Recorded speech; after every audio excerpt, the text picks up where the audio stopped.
ನಿನ್ನ ಜೊತೆ ನನ್ನ ಕತೆ ಇವತ್ತಿನ ಸಂಚಿಕೆಯಲ್ಲಿ ಏನಾಗ್ತಿದೆ ಅಂತ ನೋಡೋಣ. ಸಂಚಿಕೆ ಶುರುವಿನಲ್ಲಿ ಸತ್ಯಣ್ಣ ಮತ್ತೆ ಭೂಮಿ ಹಾಗೆ ಸತ್ಯಣ್ಣ ಚಾರ್ಲಿ ಚಾಪ್ಲಿನ್ ಹಾಗೂ ಭೂಮಿ ಜೋಕರ್ ವೇಷ ಹಾಕೊಂಡು ನಚ್ಚಿನ ನಗಿಸ್ಬೇಕು ಅಂತ ಟ್ರೈ ಮಾಡ್ತಾ ಇರ್ತಾರೆ. ಅವನ ಜೊತೆಗೇನೆ ಡ್ಯಾನ್ಸ್ ಮಾಡ್ಕೊಂಡು ಈ ಕಡೆ ಮನೆಯವರೆಲ್ಲರೂ ಕೂಡ ಜಾಯ್ನ್ ಆಗಿಬಿಡ್ತಾರೆ. ಅಂತೂ ಇಂತೂ ಕೊನೆಗೂ ಕೂಡ ನಚ್ಚಿ ನಕ್ಕು ಬಿಡ್ತಾನೆ. ಇದನ್ನೆಲ್ಲ ನೋಡಿಕೊಂಡು ಮನೆಯವರೆಲ್ಲರೂ ಕೂಡ ತುಂಬಾನೇ ಖುಷಿ ಆಗ್ಬಿಡ್ತಾರೆ. ಅದಾದ ನಂತರ ಈ ಕಡೆ ಅಜಿತ್ ಮಾತ್ರ ಹಾಗೆ ರೂಮಿಗೆನೆ ಬಂದ್ಕೊಂಡು ಭೂಮಿಗೆನೆ ಥ್ಯಾಂಕ್ಸ್ ಅಂತ ಒಂದು ಲೆಟ್ರನ್ನ ಬರಿತಾ ಇರಬೇಕಾದ್ರೆ ಆಗ ಸತ್ಯಣ್ಣ ಅಲ್ಲಿಗೆ ಬಂದ್ಕೊಂಡು ಆ ಲೆಟ್ರನ್ನ ಕಿತ್ಕೊಂಡು ನೋಡ್ಬಿಡ್ತಾರೆ. ಇದೇನು ಅಜಿತ ಥ್ಯಾಂಕ್ ಅಂತ ಬರೆದಿದ್ಯಲ್ಲ ಅಂತ ಹೇಳ್ಬಿಟ್ಟು ಲೆಟ್ರನ್ನ ಮತ್ತೆ ಫುಲ್ ಬಿಡಿಸಿ ಓಪನ್ ಮಾಡಿದ ತಕ್ಷಣ ಅದರಲ್ಲಿ ಥ್ಯಾಂಕ್ ಯು ಡಿಯರ್ ಭೂಮಿ ಅಂತ ಇದ್ದಿರುತ್ತೆ. ಏನಪ್ಪ ಅಲ್ಲ, ಹುಡ್ಕಾಡಿ ಊರು ತುಂಬ ಹುಡ್ಕಾಡ್ಬಿಟ್ಟು ಕಾಸ್ಟ್ಯೂಮ್ ತಗೊಂಡು ನಾನು ಕೂಡ ನಿನ್ನ ಹೆಂಡತಿ ಜೊತೆಗೇನೆ ಡ್ಯಾನ್ಸ್ ಮಾಡಿದ್ದೀನಿ. ನಚ್ಚಿ ಡಿಪ್ರೆಷನಲ್ಲಿ ಇರಬೇಕಾದ್ರೆ ಅವನನ್ನ ಹೇಗಾದ್ರೂ ಮಾಡಿ ನಗಿಸ್ಬೇಕು ಅಂತ ನಾನು ಇಷ್ಟೆಲ್ಲ ಪ್ರಯತ್ನ ಪಟ್ಟಿದ್ದೀನಿ. ಆದರೆ ನೀನು ಮಾತ್ರ ಇವಾಗ ನಿನ್ನ ಹೆಂಡತಿಗೆ ಮಾತ್ರ ಇವಾಗ ಥ್ಯಾಂಕ್ಸ್ ಅಂತ ಹೇಳ್ತಿದ್ದಿಲ್ಲಪ್ಪ. ಆಯಿತು ಬಿಡಪ್ಪ, ನಿಮ್ಗೆ ಇವಾಗ ಕಷ್ಟಪಟ್ಟಿರುವ ನಾವೆಲ್ಲ ಎಲ್ಲಿ ಕಣ್ಣಿಗೆ ಕಾಣಿಸ್ತಿದ್ದೀವಿ ಅಂತ ಈ ಕಡೆ ಅಜಿತ್ಗೆ ಸತ್ಯಣ್ಣ ಹೇಳ್ತಾರೆ. ಅಂದಾಗೆ ಅಜಿತ ನಿನ್ನ ಮನಸ್ಸಲ್ಲಿ ಇವಾಗ ಇರಲಿಯಪ್ಪ, ಅವಳು ನಿನ್ನ ಹೆಂಡತಿ ಅಲ್ಲ, ಕಾಂಟ್ರಾಕ್ಟ್ ಮದುವೆ ಆಗಿರೋದು. ಇನ್ನೂ ಒಂದು ಸ್ವಲ್ಪ ದಿನ ಅಷ್ಟೇ ಅವಳು ನಿನ್ನ ಜೊತೆಗೇನೆ ಇರೋದು. ಅದಾದ ನಂತರ ಅವಳು ನಿನ್ನನ್ನು ಬಿಟ್ಬಿಟ್ಟು ಹೊರಟೋಗ್ಬಿಡ್ತಾಳೆ. ಅದು ನಿನ್ನ ಮನಸ್ಸಲ್ಲೇ ಇರಲಿ ಅಂತ ಈ ಕಡೆ ಸತ್ಯನ ಹೇಳ್ತಿರ್ಬೇಕಾದ್ರೆ ಅದು ನನಗೂ ಕೂಡ ಗೊತ್ತು, ಅವಳು ನನ್ನ ಕಾಂಟ್ರಾಕ್ಟ್ ಮದುವೆ ಆಗಿರೋದು ಅಂತ. ಆದರೆ ಏನು ಮಾಡೋದು, ಮನಸ್ಸು ತಡಿಬೇಕಲ್ಲ ಅಂತ ಈ ಕಡೆ ಅಜಿತ ಹೇಳ್ತಿರ್ಬೇಕಾದ್ರೆ ಅಂದಾಗೆ ಅಜಿತ ಅಲ್ಲ, ನಿನ್ನ ಮನಸ್ಸು ತುಂಬಾ ಕೂಡ ಸಾಹಿತ್ಯನೇ ತುಂಬಿಕೊಂಡಿದ್ಯಾ ಅಂತ ನನಗೆ ಚೆನ್ನಾಗೇ ಗೊತ್ತಿತ್ತು. ಆದರೆ ಇಂಥ ಗ್ಯಾಪಲ್ಲಿ ಇವಾಗ ನೀನು ಭೂಮಿ ಮೇಲೇ ಹೇಗಪ್ಪ ಮನಸ್ಸಾಯ್ತು ನಿನಗೆ ಅಂತ ಈ ಕಡೆ ಸತ್ಯನೇ ಹೇಳ್ತಿರ್ಬೇಕಾದ್ರೆ ನೀವು ಅಂದ್ಕೊಂಡಿರೋ ಹಾಗೆ ಏನೂ ಕೂಡ ಇಲ್ಲ. ಭೂಮಿ ನನ್ನ ಹೆಂಡತಿ. ನೀವು ಇವಾಗ ಕಾಂಟ್ರಾಕ್ಟ್ ಮದುವೆ ಆಗಿದೆ ಅಂತ ಹೇಳೋದಿದ್ರೂ ಕೂಡ ಆದರೆ ಭೂಮಿ ನನ್ನ ಹೆಂಡತಿ ಅನ್ನೋದನ್ನ ಮಾತ್ರ ನೀವು ಯಾವುದೇ ಕಾರಣಕ್ಕೂ ಮರಿಬೇಡಿ ಅಂತ ಅಜಿತ ಹೇಳ್ತಿರ್ಬೇಕಾದ್ರೆ ಏನಪ್ಪ ನೀನು ಅಲ್ಲ, ಹೆಂಡತಿ ಅಂತ ಏನು ದಬ್ಬಾಳಿಕೆ ಮಾಡ್ತಿದ್ಯಾ ಹೇಗೆ? ಅವಳು ನಿನ್ನ ಕಾಂಟ್ರಾಕ್ಟ್ ಮದುವೆ ಆಗಿರೋದು ಒಂದು ವರ್ಷದ ಮಟ್ಟಿಗೆ ಅಷ್ಟೇ, ನೀವಿಬ್ಬರನ್ನು ಕೂಡ ಕಾಂಟ್ರಾಕ್ಟ್ ಮದುವೆ ಆಗಿರೋದು ಅನ್ನೋದನ್ನು ಮಾತ್ರ ನೀನು ಯಾವುದೇ ಕಾರಣಕ್ಕೂ ತಲೆಯಿಂದ ತೆಗಿಬೇಡ ಅಂತ ಈ ಕಡೆ ಸತ್ಯಣ್ಣ ಮತ್ತೆ ಹೇಳ್ತಿರ್ಬೇಕಾದ್ರೆ ಆಗ ಅಜಿತ್ ಮಾತ್ರ ಕೋಪ ಮಾಡಿಕೊಂಡು ಯಾವ ಧೈರ್ಯದ ಮೇಲೇ ಹೇಳ್ತಾ ಇದ್ರ, ನಾನಿವಾಗ ಭೂಮಿನ ಮನ್ಸಾರ ಪ್ರೀತಿಸ್ತಿದ್ದೀನಿ ಅಂತ ಅಜಿತ್ ಹೇಳಿದ ತಕ್ಷಣ ನನಗೆ ಗೊತ್ತಿತ್ತು, ನನಗಿದು ಚೆನ್ನಾಗಿನೇ ಗೊತ್ತಿತ್ತಪ್ಪ. ಎಷ್ಟೋ ದಿನದಿಂದನೇ ನಿನ್ನ ಮೇಲೆ ನಾನು ಒಂದು ಕಣ್ಣು ಇಟ್ಟಿದ್ದೆ, ನಿನ್ನ ಮನಸ್ಸಲ್ಲಿ ಏನೇನು ಆಗ್ತಿದೆ ಅಂತ ನೋಡಬೇಕು ಅಂತ. ಆದರೆ ಉದ್ವೇಗದಿಂದ ನೀನೇನೆ ಮನಸ್ಸಲ್ಲಿರೋದನ್ನೆಲ್ಲ ಇವಾಗ ನನ್ನ ಮುಂದೆನೇ ಬಾಯ್ ಬಿಟ್ಬಿಟ್ಟೆ ಅಂತ ಸತ್ಯನೇ ಹೇಳಿದ ತಕ್ಷಣ ಅಜಿತ್ ತುಂಬಾನೇ ಶಾಕ್ ಆಗ್ತಾರೆ. ಇನ್ನು ಒಂದು ಕಡೆ ದೇವಿಯಾನಿ ರೂಮಲ್ಲಿ ಹಾಗೆ ಅಂಜು ಜೊತೆಗೇನೆ ಫೋನಲ್ಲಿ ಮಾತಾಡ್ತಾ ಇರ್ತಾಳೆ. ಹೌದು, ನಾವು ಅಂದ್ಕೊಂಡಿರೋ ಥರ ಅಲ್ಲ, ಆ ಫ್ರಾಡ್ ಅಶ್ವಿನಿ ಇದ್ದಾಳಲ್ಲ ಎಂಥ ಖತರ್ನಾಕ್ ಗೊತ್ತಾ, ಹೋಗಿ ನನ್ನನ್ನೇ ಬ್ಲ್ಯಾಕ್ ಮೇಲ್ ಮಾಡ್ತಾ ಇದ್ದಾಳೆ ನಚ್ಚಿ ಜೊತೆಗೇನೆ ಮದುವೆ ಮಾಡಿಸ್ಬೇಕು ಅಂತ. ಆದರೆ ನಾನು ಮಾತ್ರ ಅವನಿವಾಗ ಒಂದು ಹುಡುಗಿ ಜೊತೆಗೇನೆ ಲವ್ವಲ್ಲಿ ಇದ್ದಾಳಲ್ವಾ, ಹಾಗಂದಮೇಲೆ ನಚ್ಚಿಗೆ ಇವಳನ್ನ ಮದುವೆ ಆಗೋ ಅವಶ್ಯಕತೆನೇ ಬರಲ್ಲ ಅಂತ ನಾನು ಅಂದ್ಕೊಳ್ಳೋದಿದ್ರೆ ನನ್ನ ಗ್ರಾಚಾರಕ್ಕೆ ಇವಾಗ ನಚ್ಚಿ ಮತ್ತು ಆ ಹುಡುಗಿ ನಡುವೆ ಬ್ರೇಕಪ್ ಆಗಿಬಿಟ್ಟಿದೆ. ಈ ವಿಷಯ ಗೊತ್ತಾದಿದ್ರೆ ಮತ್ತೆ ಎಲ್ಲಿವಾಗ ನನ್ನನ್ನೇ ಬ್ಲ್ಯಾಕ್ ಮೇಲ್ ಮಾಡ್ತಾಳೇನೋ ಅಂತ ನನಗೆ ಭಯ ಆಗ್ತಿದೆ ಅಂತ ದೇವಿಯಾನಿ ಫೋನಲ್ಲಿ ಮಾತಾಡ್ತಾ ಇರಬೇಕಾದ್ರೆ ಆಗ ಅಲ್ಲಿಗೇನೆ ಅಪ್ಪು ಬಂದ್ಕೊಂಡು ಏನೋ ಅತ್ತೆ ಭಯ ಆಗ್ತಿದ್ಯಾ ಯಾಕೆ ಅಂತ ಈ ಕಡೆ ಅಪ್ಪು ಬಂದು ಒಳಗಡೆ ಕೇಳಿದ ತಕ್ಷಣ ಅಪ್ಪು ನೀನಾ ಬಾ ನಾನು ಫೋನಲ್ಲಿ ಅಂಜು ಜೊತೆ ಮಾತಾಡ್ತಿದ್ದೆ, ಅಂಜು ನಿನ್ಗೆ ಆಮೇಲೆ ಕಾಲ್ ಮಾಡ್ತೀನಿ ಅಂತ ಕಾಲನ್ನು ಕಟ್ ಮಾಡಿಬಿಡ್ತಾರೆ. ಏನಿಲ್ಲ ಅಪ್ಪು, ಅದು ದೂರದ ದೇಶದಲ್ಲಿ ಮಗಳು ಒಬ್ಬಳೇ ಇದ್ದಾಳಲ್ವಾ, ಹಾಗಾಗಿ ನನಗೆ ಇಲ್ಲಿ ಇರೋಕ್ಕೆ ಭಯ ಆಗುತ್ತಮ್ಮ ಹಾಗೆ ಹೀಗೆ ಅಂತ ಇದ್ಲು ಅಷ್ಟೇ ಅಂತ ದೇವೇನಿ ಹೇಳ್ತಿರ್ಬೇಕಾದ್ರೆ ಹೌದು ಅತ್ತೆ, ಎಲ್ಲದನ್ನು ಕೂಡ ಸರಿಯಾಗಿ ಇದ್ದಿದ್ದಿದ್ರೆ ಇಷ್ಟೊತ್ತಿಗಾಗ್ಲೇ ಅಜಿತ ಮತ್ತು ಅಂಜು ಮದುವೆ ಆಗಬೇಕಾಗಿತ್ತು. ಆದರೆ ಏನು ಮಾಡೋದು, ಈ ಭೂಮಿ ನಮ್ಮ ಮನೆ ಬಿಟ್ಟು ಹೋಗ್ತಾನೆ ಇಲ್ವಲ್ಲ, ಎಲ್ಲ ನಮ್ಮ ಕರ್ಮ ಅಂತ ಈ ಕಡೆ ಅಪ್ಪು ಹೇಳ್ಬಿಡ್ತಾಳೆ. ಸರಿ ಅತ್ತೆ, ಟೈಮ್ ಆಯಿತು, ನಾನಿನ್ನ ಹೊರಡ್ತೀನಿ ಅಂತ ಹೇಳಿಬಿಟ್ಟು ಅಪ್ಪು ಅಲ್ಲಿಂದ ಹೊರಟೋಗ್ಬಿಡ್ತಾಳೆ. ಅಲ್ಲ, ಎಷ್ಟು ಧೈರ್ಯದಿದ್ದರೆ ಈ ಅಶ್ವಿನಿ ನನಗೇನೆ ಬ್ಲ್ಯಾಕ್ ಮೇಲ್ ಮಾಡ್ತಾಳೆ. ಅಲ್ಲ, ನಾನು ಯಾಕೆ ಹೆದರ್ಕೋಬೇಕು? ಯಾಕಂತಂದರೆ ನಚ್ಚಿಗೆನೆ ಚೆನ್ನಾಗೇನೆ ಗೊತ್ತು ಅವಳು ಎಂಥ ದೊಡ್ಡ ಫ್ರಾಡ್ ಅಂತ. ಅಂದಮೇಲೆ ಇವಾಗ ಅವನು ಹೋಗಿ ಅವಳನ್ನು ಮದುವೆ ಆಗೋಕ್ಕೆ ಖಂಡಿತ ಒಪ್ಕೊಳ್ಳೋದಿಲ್ಲ. ಇನ್ನು ಅಂದ್ರ ಮೇಲೆ ಇವಾಗ ನಾನು ಭಯ ಪಡುವಂಥ ಅವಶ್ಯಕತೆಯೇ ಇಲ್ಲ ಅಂತ ಈ ಕಡೆ ದೇವಿಯಾನಿ ತನಗೆ ತಾನೇನೆ ಮಾತಾಡ್ಕೊತಾಳೆ.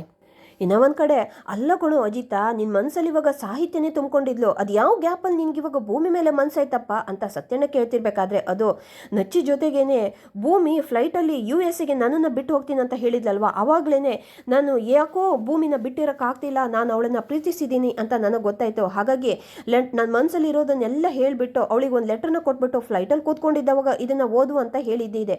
ಆದರೆ ಡೈರೆಕ್ಟಾಗಿ ನನಗೆ ಅವಳ ಹತ್ರ ಹೇಳೋಕ್ಕೆ ಧೈರ್ಯನೇ ಸಾಕಾಗ್ತಿರ್ಲಿಲ್ಲ. ಹಾಗಾಗಿ ಈ ಐಡಿಯಾ ಮಾಡಿದೆ ಅಂತ ಅಜಿತ ಹೇಳ್ತಿರ್ಬೇಕಾದ್ರೆ ಏನಪ್ಪ ಮಾಡೋದು ಇವಾಗ? ನಿನ್ನ ಪ್ಲಾನ್ ಕೂಡ ಫ್ಲಾಪ್ ಆಯ್ತಲ್ಲ, ಯಾಕಂತಂದರೆ ಅವರಿಬ್ಬರು ಹೋಗ್ತಾ ಇಲ್ವಲ್ಲ, ಇವಾಗ ಏನು ಮಾಡ್ತೀಯ ಅಜಿತ? ನೀನು ಯಾವುದೇ ಕಾರಣಕ್ಕೂ ಈ ವಿಷಯನ ಇಲ್ಲಿಗೇನೆ ಬಿಡಬಾರ್ದಪ್ಪ.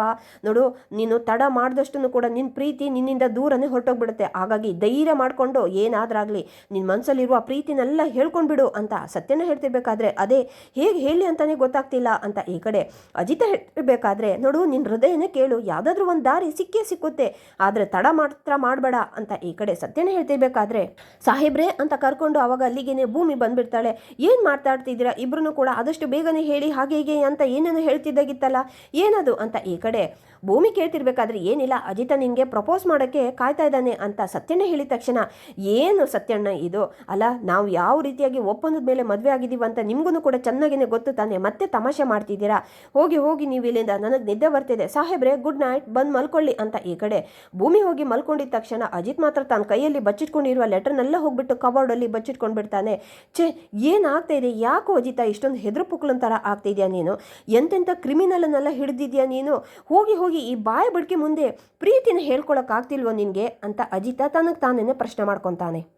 ಈ ಕಡೆ ಮಾರನೇ ದಿನ ಬೆಳಿಗ್ಗೆ ಅಜಿತ್ ವರ್ಕೌಟ್ ಮಾಡ್ತಾ ಇರಬೇಕಾದ್ರೆ ಆಗ ಭೂಮಿ ಅಲ್ಲಿಗೆ ಬಂದಿದ್ದ ತಕ್ಷಣ ಅಜಿತ್ ಅದನ್ನು ಸ್ಟಾಪ್ ಮಾಡಿಬಿಡ್ತಾನೆ. ಸಾಹೇಬ್ರೆ ಇದೇನಿದು, ಹಿಡ್ಕೊಂಡು ವರ್ಕೌಟ್ ಮಾಡಬೇಕು, ಅದನ್ನು ಬಿಟ್ಬಿಟ್ಟು ಇದೇನಿದು ಮುಖ ಮುಖ ನೋಡ್ಕೊಂಡು ನಿಂತ್ಕೊಂಡಿದ್ದೀರಲ್ಲ ಅಂತ ಈ ಕಡೆ ಭೂಮಿ ಕೇಳ್ತಿರ್ಬೇಕಾದ್ರೆ ನೋಡು ಅಮ್ಮನಿಗೆ ಹೇಳಿಬಿಡು ಇವತ್ತು ಸಾಯಂಕಾಲ ನಾನು ಊಟಕ್ಕೆ ಬರಲ್ಲ ಅಂತ ಅಜಿತ್ ಹೇಳ್ತಿರ್ಬೇಕಾದ್ರೆ ಯಾಕೆ ಸಾಹೇಬ್ರೆ ಅಂತ ಆಗ ಭೂಮಿ ಕೇಳ್ಬಿಡ್ತಾಳೆ. ಯಾಕಂತಂದರೆ ನಾನು ಮತ್ತು ನೀನು ಹೊರಗಡೆ ಹೋಗ್ತಾ ಇದ್ದೀವಿ ಊಟಕ್ಕೆ ಅಂತ ಈ ಕಡೆ ಭೂಮಿಗೆ ಅಜಿತ್ ಹೇಳಿದ ತಕ್ಷಣ ಸಾಹೇಬ್ರೆ ಅಲ್ಲ ಇವತ್ತು ಏನು ಸ್ಪೆಷಲು, ಫ್ರೆಂಡ್ಶಿಪ್ ಡೇನೂ ಇಲ್ವಲ್ಲ ಅಂತ ಈ ಕಡೆ ಭೂಮಿ ಕೇಳ್ತಿರ್ಬೇಕಾದ್ರೆ ಇವಳಜ್ಜಿ ನಾನು ಹೋಗ್ಬಿಟ್ಟು ವ್ಯಾಲೆನ್ಸ್ ಡೇ ಥರ ರೊಮ್ಯಾಂಟಿಕ್ ಆಗಿ ಡಿನ್ನರ್ ಮಾಡಿಬಿಟ್ಟು ಇವಳಿಗೆ ಪ್ರಪೋಸ್ ಮಾಡೋಣ ಅಂತ ಅಂದ್ಕೊಂಡಿದ್ದರೆ ಫ್ರೆಂಡ್ಶಿಪ್ ಡೇ ಅಂತ ಹೇಳ್ತಿದ್ದಾಳಲ್ಲ, ಅಲ್ಲ ಕಣೋ ಅಜಿತ ಇವಾಗ ಲವ್ವಲ್ಲೂ ಕೂಡ ಒಂಥರ ಫ್ರೆಂಡ್ಶಿಪ್ ಇರಬೇಕಂತೆ, ಅವಾಗ್ಲೂ ಕೂಡ ಇನ್ನೂ ಚೆನ್ನಾಗಿನೇ ಇರ್ಬೋದು ಅಂತ ಕೆಲವರು ಹೇಳ್ತಾ ಇದ್ದಾರೆ, ಸೊ ಹಾಗಾಗಿ ಇದನ್ನು ಕೂಡ ಇರಲಿ ಅಂತ ಈ ಕಡೆ ಅಜಿತ್ ಮನಸಲ್ಲೇ ಮಾತಾಡಿಕೊಂಡು ನೋಡು ನಚ್ಚಿಗೆ ನೀನು ಎಷ್ಟೊಂದೆಲ್ಲ ಹೆಲ್ಪ್ ಮಾಡಿದ್ಯಲ್ವಾ, ಸೊ ಹಾಗಾಗಿ ಆ ಖುಷಿಗೆ ನಾನು ನಿನಗೆ ಟ್ರೀಟ್ ಕೊಡಿಸ್ತಾ ಇರೋದು ಅಂತ ಅಜಿತ್ ಹೇಳ್ತಿರ್ಬೇಕಾದ್ರೆ ಅಲ್ಲ ಸಾಹೇಬ್ರೆ ನಾವು ಕಾಂಟ್ರಾಕ್ಟ್ ಮದುವೆ ಆಗಿರೋದು, ನಾನು ನಿಮ್ಮ ನಿಜವಾದ ಹೆಂಡತಿ ಅಲ್ಲ, ಅದು ಅಲ್ಲದೆ ನಚ್ಚಿನ ನಾನು ತಮ್ಮನ ಥರ ಅಂದ್ಕೊಂಡಿದ್ದೀನಿ,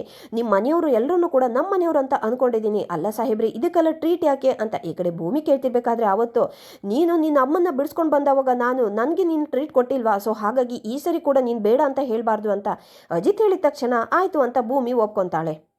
ಇನ್ನು ಒಂದು ಕಡೆ ಅಜಿತ್ ಹಾಗೆ ಸ್ಟೇಷನ್ಗೆ ಬಂದಿದ್ದ ತಕ್ಷಣ ಸತ್ಯಣ್ಣ ಮಾತ್ರ ಏನೋ ಇವತ್ತು ನಿನ್ನ ಹೆಂಡತಿಗೆ ಪ್ರೇಮ ನಿವೇದನೆ ಮಾಡಬೇಕು ಅಂತ ಎಲ್ಲೋ ಹೋಟೆಲಿಗೆ ಕರ್ಕೊಂಡು ಹೋಗ್ತಿದ್ರಂತೆ, ಎಲ್ಲಿಗಪ್ಪ ಅಂತ ಈ ಕಡೆ ಸತ್ಯಣ್ಣ ಹೇಳ್ತಿರ್ಬೇಕಾದ್ರೆ ಅದು ಎಲ್ಲಿಗಂತ ಇನ್ನೂ ಕೂಡ ಡಿಸೈಡ್ ಆಗಿಲ್ಲ.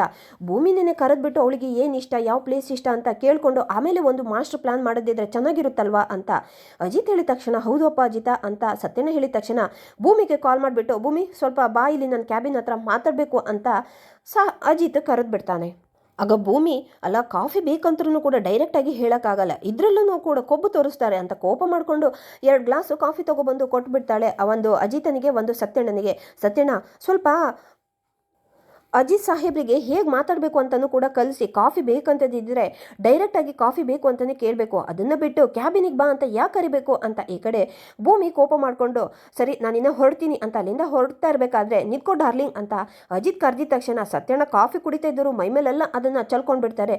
ಸಾಹೇಬ್ರೆ ಏನಂತ ಹೇಳಿದ್ರಿ ಅಂತ ಈ ಕಡೆ ಭೂಮಿ ಶಾಕಿಂದ ಕರಿತಾ ಇರಬೇಕಾದ್ರೆ ಅದು ಏನಿಲ್ಲ ಅಂತ ಆಗ ಅಜಿತ್ ಹೇಳಿದ ತಕ್ಷಣ ನೀವು ನನ್ನ ಡಾರ್ಲಿಂಗ್ ಅಂತ ಕರೆದ್ರಿ, ನೋಡಿ ಮನೆಯವ್ರ ಮುಂದೆ ಆ ಥರ ನಾಟಕ ಮಾಡೋಕ್ಕೆ ಮಾತ್ರ ನಾನು ನಿಮಗೆ ಪರ್ಮಿಷನ್ ಕೊಟ್ಟಿರೋದು, ಇವಾಗ ನಮ್ಮಿಬ್ಬರ ನಡುವೆ ಆ ಥರ ಎಲ್ಲ ಇರಬಾರ್ದು ಅಂತ ಭೂಮಿ ಹೇಳ್ತಿರ್ಬೇಕಾದ್ರೆ ನೋಡು ಭೂಮಿ ಕೂತ್ಕೋ ನಾನು ನಿನ್ನ ಹತ್ರ ಸ್ವಲ್ಪ ಮಾತಾಡಬೇಕು ಅಂತ ಅಜಿತ್ ಹೇಳಿದ ತಕ್ಷಣ ಅಲ್ಲ ಇದೇನಿದು ಇಷ್ಟು ದಿನ ಮೆಂಟಲು ಹಾಗೆ ಹೀಗೆ ಅಂತ ನನ್ನನ್ನು ಕರಿತಿದ್ದವರು ಇವತ್ತು ಭೂಮಿ ಕೂತ್ಕೋ ಅಂತ ಕರಿತಿದ್ದೀರಲ್ಲ ಯಾಕೆ ಅಂತ ಈ ಕಡೆ ಭೂಮಿ ಪ್ರಶ್ನೆ ಮಾಡ್ತಾಳೆ. ನೋಡು ಪ್ರಶ್ನೆ ಎಲ್ಲ ಬಿಟ್ಬಿಡು, ನಿನಗೆ ತಿನ್ನೋದಕ್ಕೆ ಏನು ಇಷ್ಟ ಅಂತ ಈ ಕಡೆ ಅಜಿತ್ ಕೇಳಿದ ತಕ್ಷಣ ನನಗೆ ಪಾನಿಪುರಿ ಅಂತಂದರೆ ತುಂಬಾ ಇಷ್ಟ ಅಂತ ಭೂಮಿ ಹೇಳಿದ ತಕ್ಷಣ ಏಯ್ ಅದಲ್ಲ ಹೊಟ್ಟೆ ತುಂಬ ನಿನಗೆ ತಿನ್ನೋಕ್ಕೆ ಏನಿಷ್ಟ ಅಂತ ಈ ಕಡೆ ಅಜಿತ್ ಕೇಳಿದ ತಕ್ಷಣ ಹೊಟ್ಟೆ ತುಂಬ ತಿನ್ನೋಕ್ಕೆ ಪಾನಿಪುರಿನೇ ಇಷ್ಟ ಅಂತ ಭೂಮಿ ಹೇಳಿದ ತಕ್ಷಣ ಅಲ್ಲ ಇದನ್ನೆಲ್ಲ ನೀವು ಯಾಕೆ ಕೇಳ್ತಿದ್ರಾ ಅಂತ ಭೂಮಿ ಕೇಳಿದ ತಕ್ಷಣ ಸತ್ಯಣ್ಣ ಹೇಳ್ಬಿಡ್ತಾರೆ ಇವತ್ತು ಅಜಿತ ನಿನ್ನನ್ನು ಹೊರಗಡೆ ಕರ್ಕೊಂಡು ಹೋಗ್ತಾ ಇದ್ದೇನಲ್ವಾ ಹಾಗಾಗಿ ಇದನ್ನೆಲ್ಲ ಕೇಳ್ತಿದ್ದಾನೆ ಅಂತ ಸತ್ಯಣ್ಣ ಹೇಳಿದ ತಕ್ಷಣ ಭೂಮಿ ತುಂಬಾನೇ ಹಾಗೆ ಶಾಕ್ ಆಗಿಬಿಟ್ಟು ಅಜಿತ್ ಮುಖನೇ ನೋಡ್ತಾ ಇರ್ತಾಳೆ. ಇಲ್ಲಿಗೆ ಈ ಸಂಚಿಕೆ ಮುಕ್ತಾಯವಾಗುತ್ತೆ. Thank you.